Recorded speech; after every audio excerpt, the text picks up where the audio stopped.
The CIA is one of the top intelligence organizations in the world. However, not all of the CIA's plans seem like they were thought up by an incredible spy organization.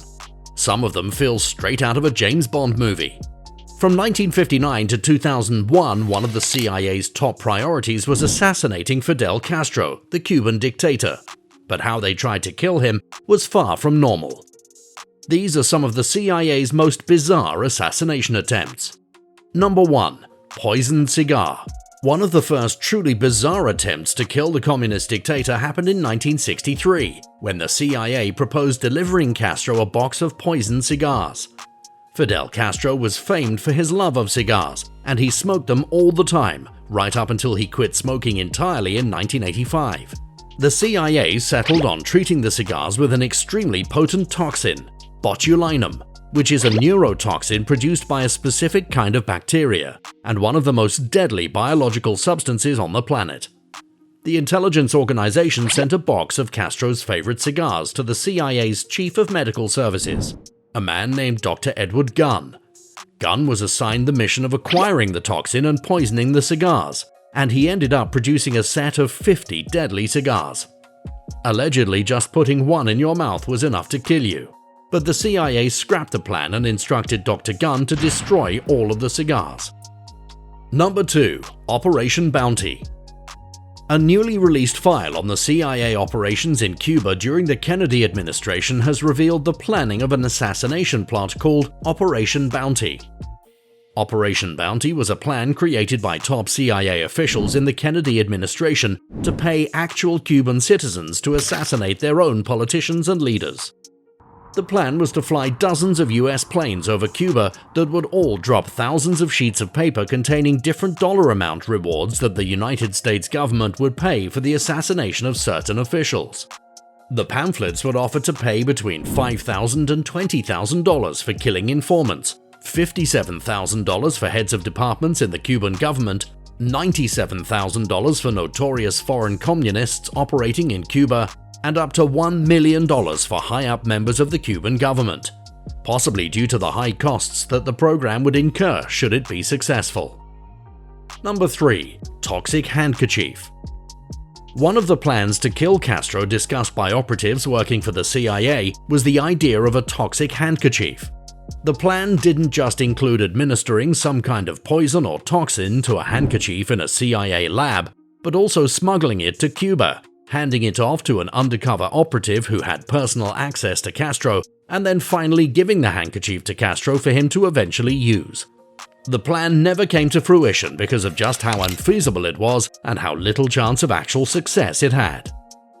Number 4. Booby-trapped shell. After learning that Fidel Castro enjoyed swimming, the CIA managed to track down the exact date and time of one of Castro's outings to the beach. They planned to fill a huge conch shell with tons of explosives, and then paint the shell with vibrant colors in order to attract the dictator's interest. A CIA operative would plant the shell in the ocean beforehand, and then the idea was that Castro would investigate it and activate the explosives. This plan was eventually scrapped because of how many uncertainties and moving parts it had. Number 5. Poisoned swimsuit. However, even though the booby-trapped conch shell was never actually implemented, the CIA selected a different assassination plan for that same beach outing.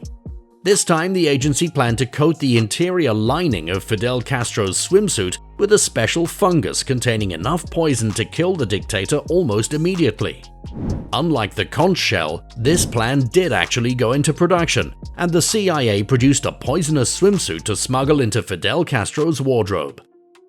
Accounts differ on whether or not the swimsuit actually made it to Cuba, but several sources say that the reason the assassination plot failed was that Castro simply wore a different swimsuit that day. Number 6. Femme fatale. At one point, the CIA actually successfully recruited one of Fidel Castro's lovers, a German woman by the name of Marita Lorenz, to smuggle 2 botulinum toxin pills into the country to drop in Castro's drink one evening. Marita Lorenz had become pregnant with Fidel Castro's child and then fallen ill. She came back to the US to have her baby, but the CIA contacted her and told her that Castro was arranging for her to have a late-term abortion rather than have the child. They used this to convince her that assassinating Castro was the right thing to do, then gave her some poison pills, which she stored in a beauty cream pot she took back with her to Cuba.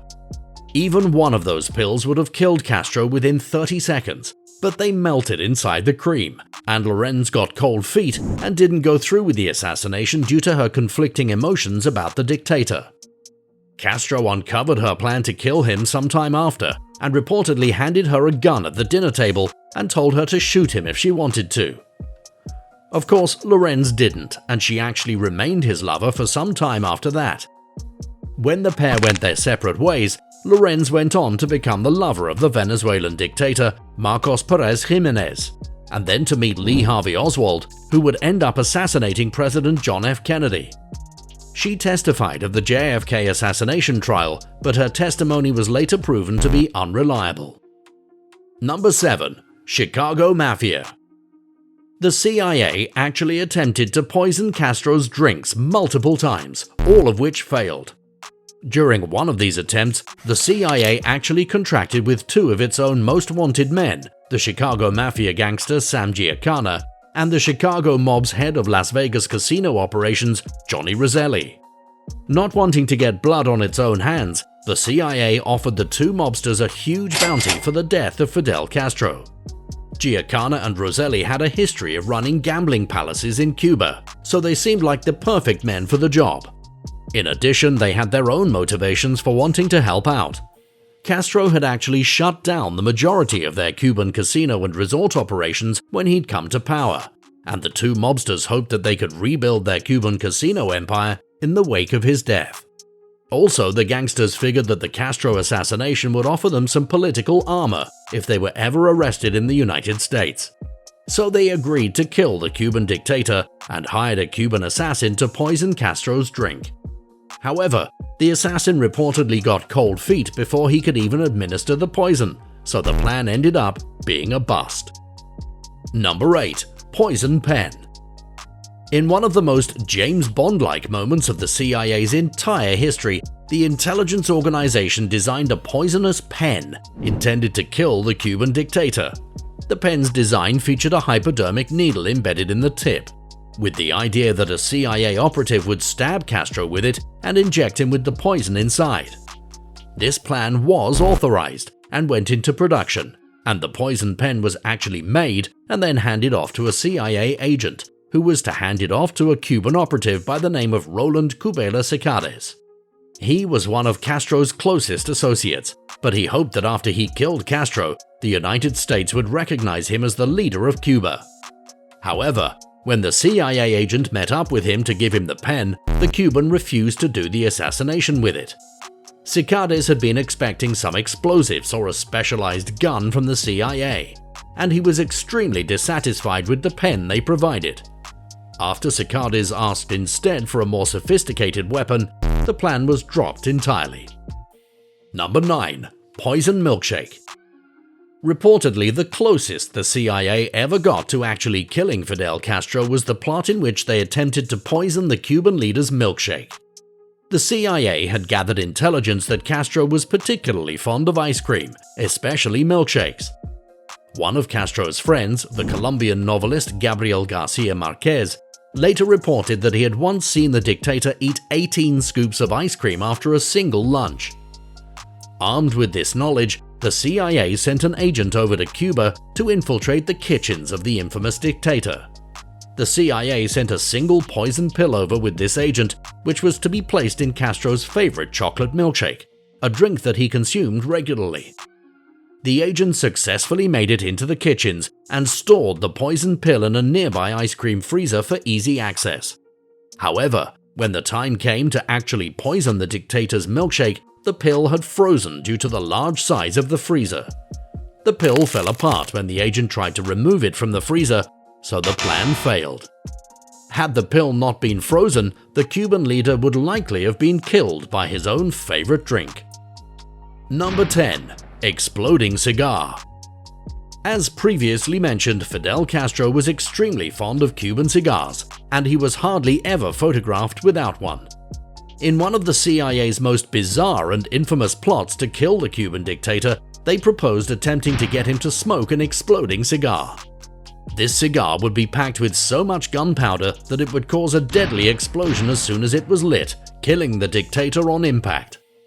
However, the media uncovered the plot, and images of Castro smoking an exploding cigar ended up plastered on the covers of newspapers and Mad magazine.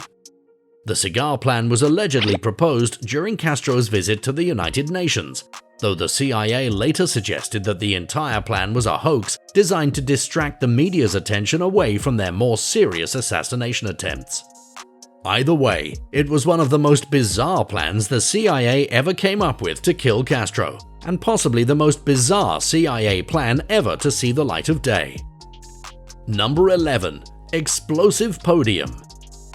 According to the declassified documents we have access to right now, the last attempt the CIA made on Fidel Castro's life happened in 2000, just over 40 years after their first attempt in 1959.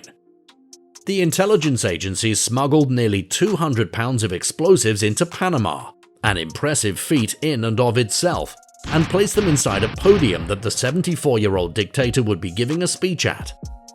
The explosives were then discovered by Fidel Castro's own personal security team. They defused and removed all of the bombs before the speech even began, foiling the very last known assassination attempt the CIA ever made on Castro.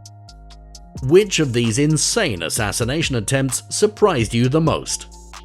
Like and subscribe for more videos like this one. Thanks for watching.